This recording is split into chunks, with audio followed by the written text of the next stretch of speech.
Assalamualaikum warahmatullahi wabarakatuh. Salam sejahtera bagi kita semua. Salam S3. Senyum, sehat, semangat. Annyeonghaseyo. Hai Bucan dan Yagan. Perkenalkan, saya Bunda Nurul dari Kampus 2 Poltekkes Kemenkes Malang. Akan memberikan materi tentang tips meningkatkan imunitas di era new normal. Ayo simak bareng-bareng ya, check it out. Berikut adalah data kasus yang terkena COVID-19 dari berbagai negara di dunia. Saya ambil dari Worldometer. Di sini Bucan dan Yagan bisa cek ya.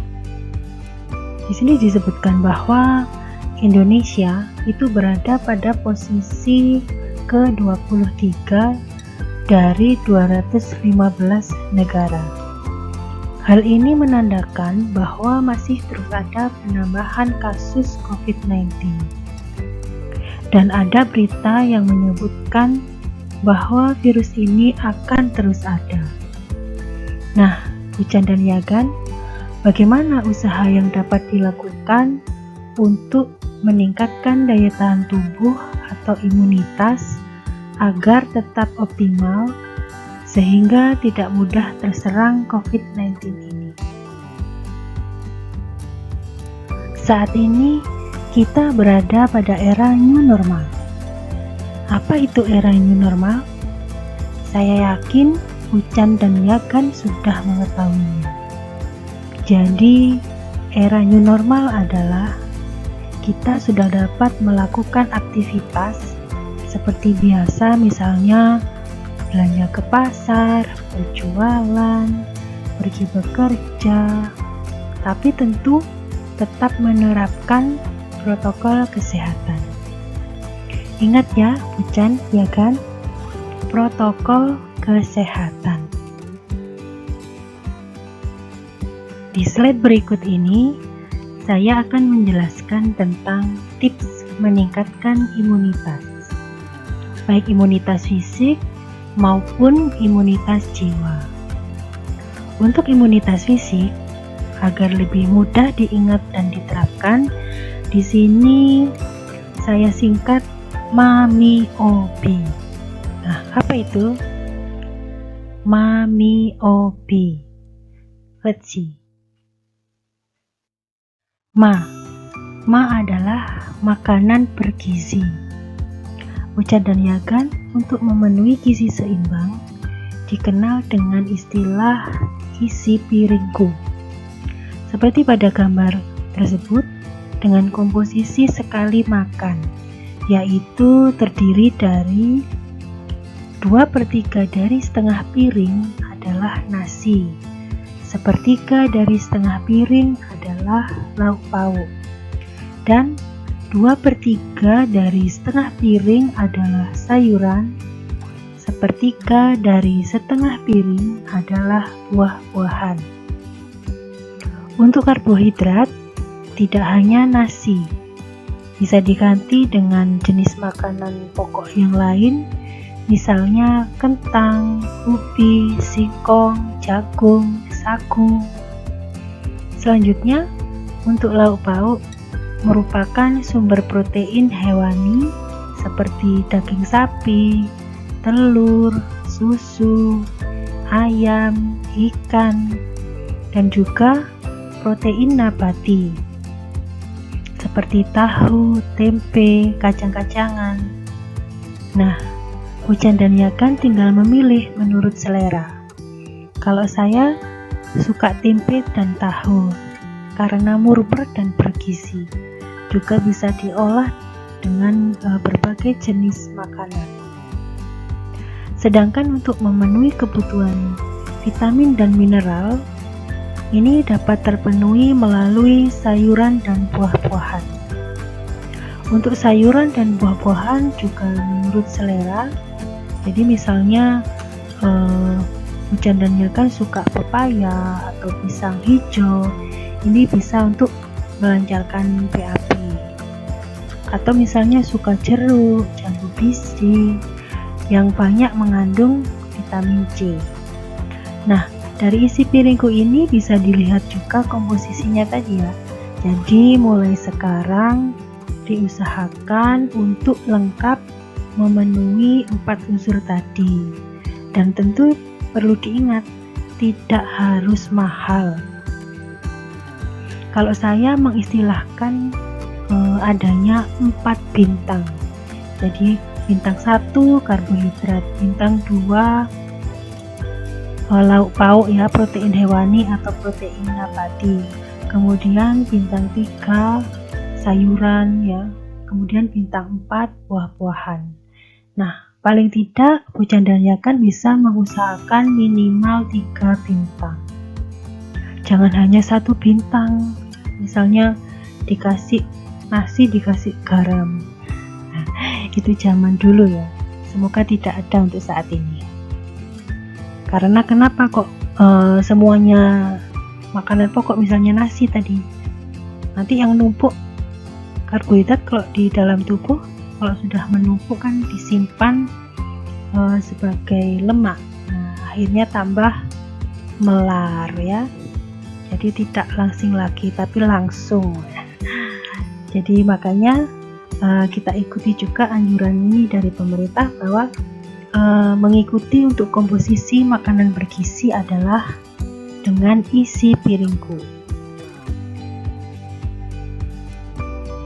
Selanjutnya mie. Mie adalah minum yang cukup. Kandungan air dalam tubuh manusia itu sekitar 2/3 atau sekitar 60% sampai 70% dari berat tubuh.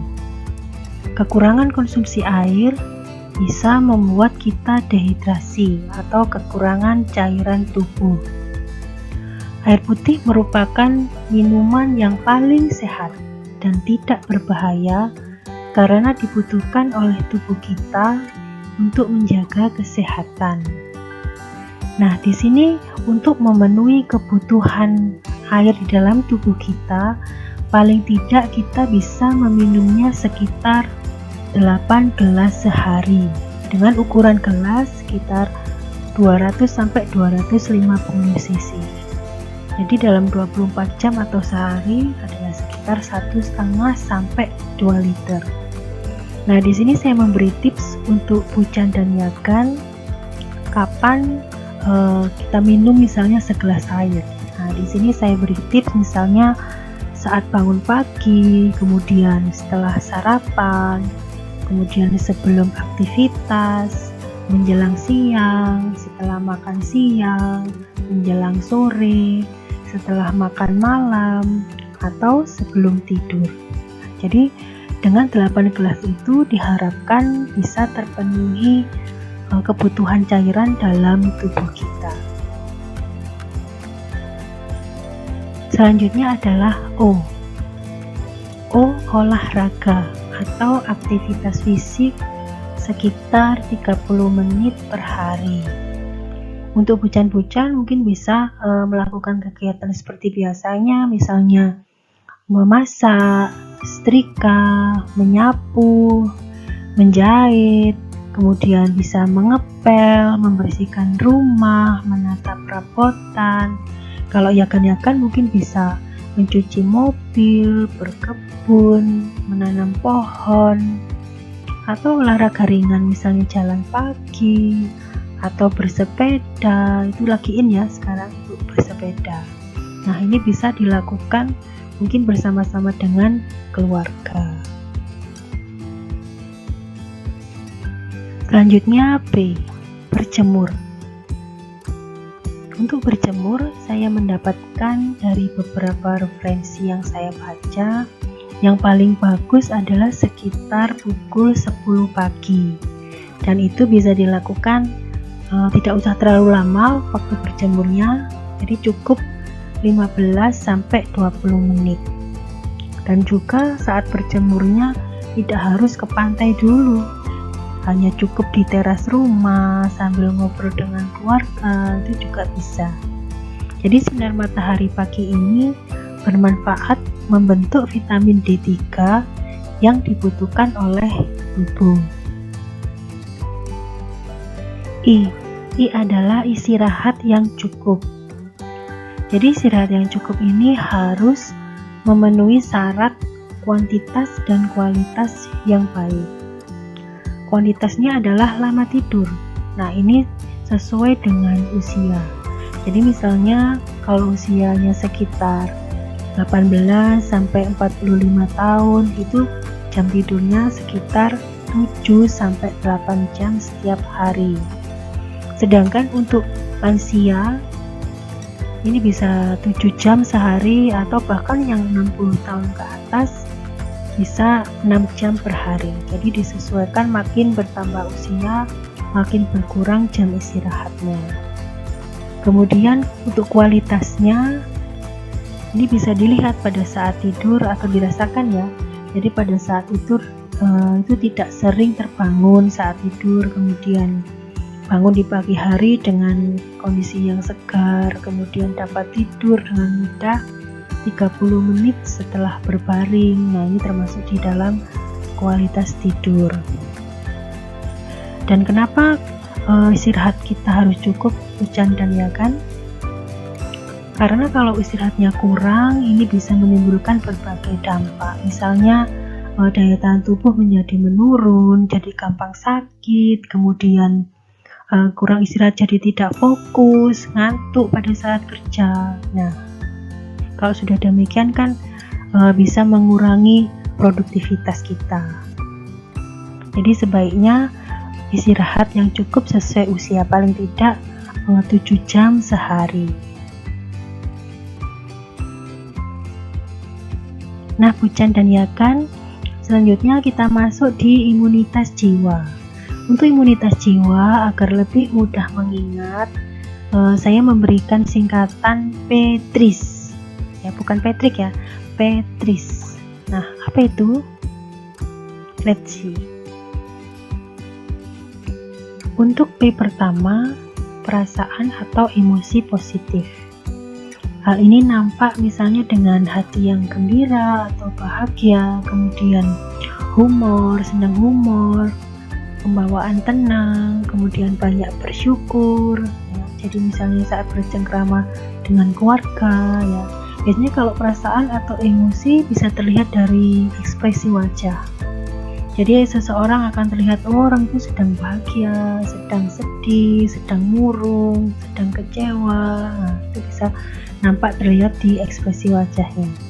Kemudian untuk tips yang kedua yaitu pikiran positif atau positive thinking ya.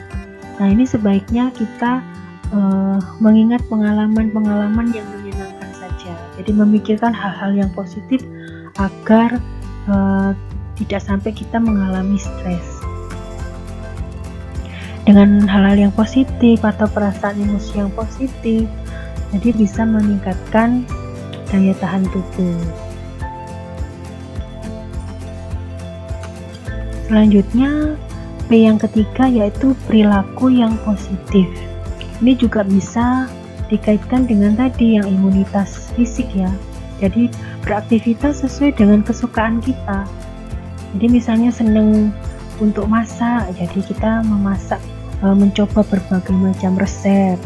Bisa mengajak anak perempuan kita di rumah misalnya masak bersama, atau masak bareng keluarga dengan suami juga bisa.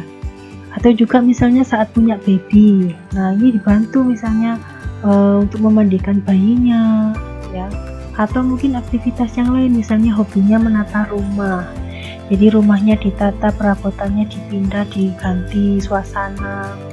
Atau juga membiasakan perilaku yang baik, misalnya untuk saat ini kan